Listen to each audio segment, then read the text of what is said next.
اس کی صفائی میں اس طرح لگ گئیں جیسے کمرے میں ان کے سوا کوئی موجود نہ ہو۔ مجھے ان کا لہجہ اپنے کانوں سے بار بار ٹکراتا محسوس ہوا۔ دفتی کا رنگین ڈبہ میرے ہاتھ میں اچانک بہت بوجھل ہو گیا، اور کچھ دیر تک میری سمجھ میں نہ آیا کہ مجھے کیا کرنا چاہیے۔ آخر میں نے خاموشی کے ساتھ اس ڈبے کو بڑی بی کی پشت کی طرف والے آتش دان پر ٹکا دیا اور باہر نکل آیا۔ کئی دن تک میں ادھر ادھر اپنے دوسرے رشتہ داروں کے یہاں وقت گزارتا رہا۔ صرف رات کو کسی وقت گھر میں آ کر سو جاتا اور صبح اٹھنے کے تھوڑی ہی دیر بعد پھر نکل جاتا۔ وہ چھوٹا سا فانوس میری نگاہوں کے سامنے گردش کرتا رہتا، اور ہر چیز میں مجھے اس کے کسی نہ کسی حصے کی شباہت نظر آتی، یہاں تک کہ میں نے خود ویسا ہی فانوس بنانے کا فیصلہ کر لیا، اور یہ جانتے ہوئے بھی کہ شیشے کو مختلف شکلوں میں ڈھالنا اور موڑنا میرے امکان میں نہیں، میں نے بازار سے معمولی عطروں کی کئی شیشیاں بھی خرید لیں۔ تیسرے یا چوتھے دن گھر سے نکلتے نکلتے اچانک مجھے خیال آیا کہ اگر میں کوشش کروں تو مٹی کا ویسا ہی فانوس بنا سکتا ہوں۔ پھر مجھے اس کا بنانا بالکل آسان نظر آنے لگا، اور میں اپنے کمرے میں واپس آ گیا۔ اسی وقت میں نے کاغذ پر اپنی یادداشت سے اس فانوس کا نقشہ بنانے کی کوشش شروع کر دی، لیکن میں اسے زیادہ غور سے نہیں دیکھ سکا تھا۔ میں بار بار اپنے ذہن میں اس کا نقشہ بناتا، لیکن ہر بار وہ مجھے ماہ رخ سلطان کے اٹھے ہوئے ہاتھ میں لٹکا ہوا اور دھیرے دھیرے گھومتا نظر آیا، اور اس کی کوئی چیز بھی میرے ذہن میں پوری واضح نہ ہو سکی۔ دیر تک کاغذ پر کاغذ خراب کرتے رہنے کے بعد میرا دماغ الجھنے لگا، اور میں اٹھ کر بڑے کمرے میں آ گیا۔ وہاں میرے گھر کے قریب قریب سب لوگ جمع تھے۔ دو تین بزرگ عورتوں نے مجھے دن دن بھر باہر رہنے پر ہلکی سی تنبیہ کی۔ پھر ان میں سے ایک نے کہا، اچھا جاؤ ذرا ماہ رخ سلطان کی خیریت پوچھ کے آؤ۔ انہیں کیا ہوا؟ میں نے پوچھا۔ اس کی حالت بگڑ گئی ہے۔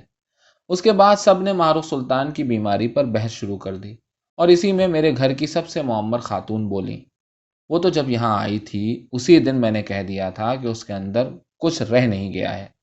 پھر انہوں نے دوسروں سے اپنے قول کی تصدیق کرائی۔ میری سمجھ میں نہیں آیا کہ یہ لوگ کس زمانے کی بات کر رہے ہیں، اور میں ان سب سے بحث کرنے پر تیار تھا، لیکن مجھے پھر گھر سے باہر رہنے پر تنبیہ کی گئی اور میں گھر سے باہر آ گیا۔ ادھیڑ عورت نے مجھے آتش دانوں والے کمرے میں پہنچا دیا۔ سب سے پہلے میری نظر ان دونوں آدمیوں پر پڑی جنہوں نے احاطے میں مجھ سے بات کی تھی، لیکن اس وقت وہ میری طرف متوجہ نہیں ہوئے اور اپنی اپنی جگہ گردن جھکائے بیٹھے رہے۔ بڑی بھی ان سے کچھ فاصلے پر بیٹھی تھیں۔ میں ان کے قریب جا کر کھڑا ہو گیا۔ انہوں نے سر اٹھا کر مجھے دیکھا اور میرے کچھ پوچھنے سے پہلے ہی بولی، حالت اچھی نہیں ہے۔ پھر انہوں نے بھی گردن جھکا لی۔ میں وہیں پر کھڑا رہا۔ کچھ دیر بعد انہوں نے پھر سر اٹھایا، مجھے دیکھا اور ماہ رخ سلطان کے کمرے کی طرف اشارہ کر کے بولی، جائیے دیکھ آئیے۔ میں جھجکتا ہوا اس کمرے میں داخل ہوا۔ ماہ رخ سلطان آنکھیں بند کیے مسہری پر لیٹی ہوئی تھیں، اور ان کی دونوں بہنیں ان پر جھکی ہوئی تھیں۔ میں بھی جھک کر انہیں دیکھنے لگا۔ ان کا ایک ہاتھ کچھ دیر بعد تھوڑا اوپر اٹھتا اور پھر مسہری سے لگ جاتا تھا۔ اس پر پڑے ہوئے ہلکے ہلکے نشان کمرے کی کم روشنی میں بھی نظر آ رہے تھے۔ ہاتھ پھر کچھ اوپر اٹھا اور پھر مسہری سے لگ گیا۔ میں نے پوچھا، ہاتھ میں کچھ تکلیف ہے؟ نہیں، ایک بہن نے جواب دیا، بے ہوش ہیں۔ اسی وقت ماہ رخ سلطان کا ہاتھ کچھ زیادہ اٹھا اور میرے نتنوں کے قریب آ کر وہیں ٹھہر گیا۔ میں نے سانس روک لی، لیکن ذرا ہی دیر میں میرا دم گھٹنے لگا تو میں نے پوری سانس کھینچی، اور ایسا معلوم ہوا کہ ماہ رخ سلطان کی ہتھیلی میری سانس کے ساتھ گھوم کر اور کھنچ کر میرے نتنوں سے آ لگی۔ میری آنکھیں قریب قریب بند ہو گئیں اور مجھے مسہری پر ایک اجاڑ سی خوشبو اترتی محسوس ہوئی۔ میں نے پھر سانس روک لی، پھر میرا دم گھٹا، پھر میں نے پوری سانس کھینچی۔ مجھے ویرانی کا احساس ہوا۔ میں نے ایک اور سانس کھینچی اور مجھے اس ویرانی میں کچھ دکھائی دیا۔ سب سے پہلے کافوری چڑیا، پھر کھوکھلا پرندہ اور میرے ہاتھ پر رینگتی ہوئی چونٹیاں، پھر سفید ڈورے والا پرندہ اور صحن میں سفید دھوئیں کی چادروں کی طرح اڑتی ہوئی بارش کی پھواریں، پھر میرے کمرے میں میز کے پاس کھڑی ہوئی ماہ رخ سلطان، پھر سائبان کے نیچے بیٹھی ہوئی ماہ رخ سلطان، پھر ماہ رخ سلطان کے اٹھے ہوئے ہاتھ کے نیچے گھومتا ہوا فانوس اور اس میں لٹکتی ہوئی شیشیاں، جن میں سے ایک خالی تھی۔ میری آنکھیں پوری کھل گئیں۔ ماہ رخ سلطان کے چہرے پر فانوس کی پرچھائی سی گھومتی معلوم ہو رہی تھی، اور ان کا ہاتھ مسہری سے لگا ہوا تھا۔ میں آتش دانوں والے کمرے میں آ گیا اور کسی سے بات کیے بغیر گردن جھکائے ہوئے اس مکان سے باہر نکل آیا۔ سہ پہر کو مجھے یہ اطلاع دینے کے لیے وہاں پھر بھیجا گیا کہ میرے گھر کی سب عورتیں تھوڑی ہی دیر میں آ رہی ہیں، لیکن ابھی میں اس مکان کے دروازے تک پہنچا تھا کہ مجھے اندر ماہ رخ سلطان کے نام کی پکار سنائی دی اور میں باہر سے ہی لوٹ آیا۔